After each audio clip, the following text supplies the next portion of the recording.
Alexandre Zinoviev, qui est un artiste et un combattant, a réuni à l'époque tous les documents pour faire l'histoire de sa guerre, pour retranscrire son expérience de guerre à travers des photographies, des carnets, une correspondance et bien entendu son œuvre graphique.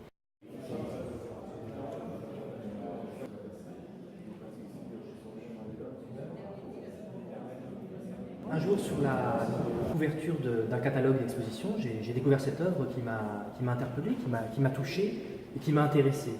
Elle m'a touché par son caractère vif, par la joie et la mélancolie qui s'en dégageait.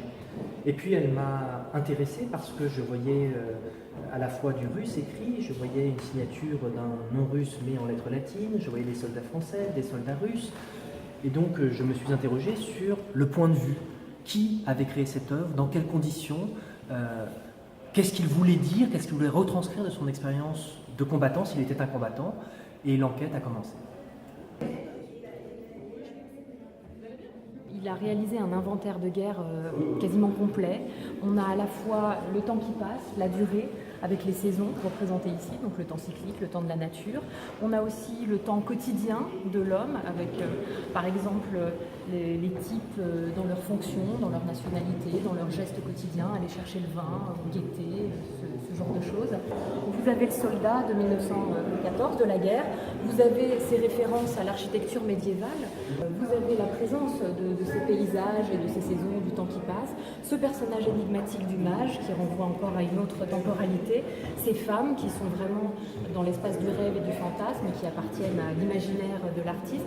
Donc c'est une façon très particulière de condenser les événements, de les rassembler, pour lui de les ordonner et en même temps d'exprimer ce chaos très particulier qui est celui de la guerre, ce monde qui explose et dans lequel on a du mal à retrouver des points de repère.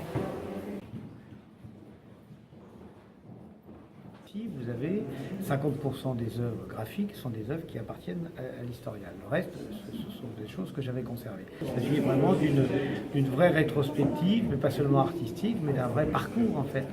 Donc, alors pour retracer ce parcours, c'est pour ça qu'on commence pas du tout en 1914, on commence en 1905, et sa vie en Russie, et ensuite sa période à Paris entre 1909 et 1914, et ensuite sa guerre, si vous voulez. Voilà.